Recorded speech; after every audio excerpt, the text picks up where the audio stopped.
Now, Biden and the Democrats, they continue to blame everyone but themselves for the mounting crisis facing this country. Inflation is at a fresh 40-year high, as it has now been for months, and the prices of everything you buy in every store you go to are way higher. This is long before Putin invaded. Gas prices, you feel the pain at the pump. Heating your home this winter, you're paying a lot more than you were paying last year. But if you listen to the left-wing Socialist Democratic Party and their allies and press people and the media mob, it's only because of Vladimir Putin. The dog bites, the bee stings, if you're feeling sad, everything that Joe screws up, blame Putin. Take a look.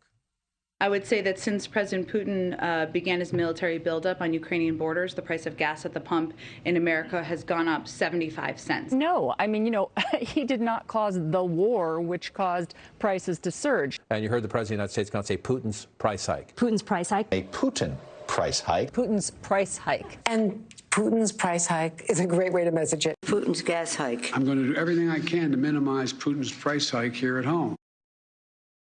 All right, of course, facts, truth actually tells a very different story. Look at your screen. The Biden administration's own economic data shows that inflation, oh, look at that. It was surging well before Putin invaded Ukraine. Gas prices, the price of used cars, food, beverage, all been going up since Joey got into office and well before Putin launched his bloody assault against a sovereign country, Ukraine. Biden and every Democrat, they are lying to you. Costs are surging because of his failed economic and energy policies, his reckless spending, and, of course, his attacks. Always blame the American oil and gas sector. They're actually making less money, according to FoxBusiness.com. Here to explain more, Fox Business host Larry Kudlow. Larry, I don't like being lied to. The Putin price hike as it relates to gas is BS. We were already almost paying $1.50 more a gallon. Everything we buy in every store, we have been paying more for because it's been month after month after month of 40-year high inflation.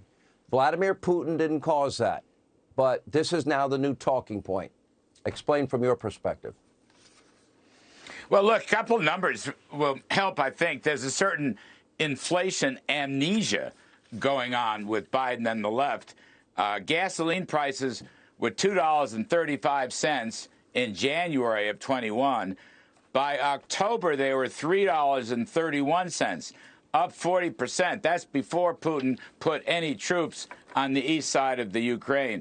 And as far as the world oil price goes, Sean, you were about $52 in January of 21, and it was $84 by October of 21. That's a 61% gain.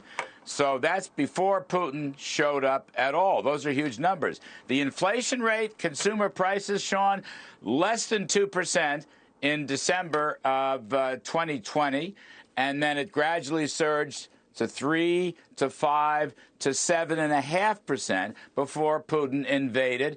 By the way, the latest readings, and we haven't seen the peak yet, the latest readings for the CPI plus 8% year on year. Wholesale prices, Sean, up 10%. And today we got a beauty, or yesterday, import prices up 11%. And it's not over yet. And I think you were right.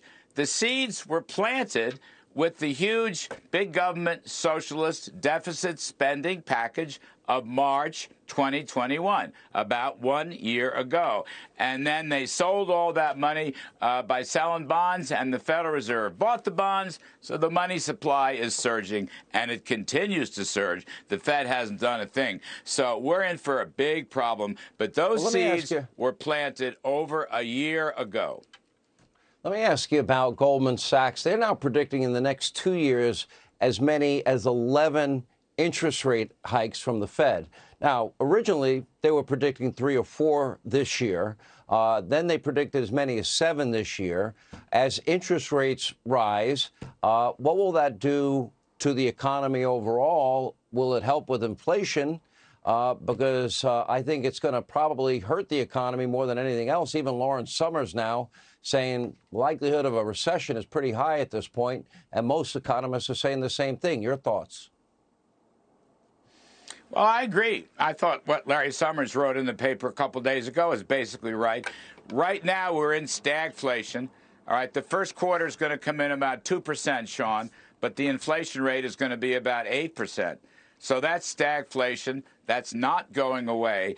Interest rates are probably going to go up higher than almost anybody is anticipating. I mean, look, if you've got an 8% inflation, yes, actually, look, suppose you had a 6% inflation rate, the basic inflation rate. Interest rates are going to have to go to 7 or 8% in order to quell that. The Fed's got to stop buying bonds, and they've got to stop printing money. That has not been done yet. So all these estimates from Wall Street or the Fed are way too low. We are going to have to see an enormous increase in interest rates. And yes, that is going to lead to a recession. The middle class, the working folks are going to bear the brunt of that. Their real wages are already falling, and it's going to be worse than that. It's a tragedy because I will tell you this, Sean, as a proud alumnus of the Trump administration, we left them with a solid V-shaped recovery, energy independence, and virtually no inflation. And in one year plus, they have wrecked the whole economic story. It's a tragedy. The CPI was 1.4%. Now it's 7.9. There's your inflation. If we use the old method back in the Carter years, inflation would be at 16% if we calculated it using that old method. Larry Kudlow, good to see you. Thank you.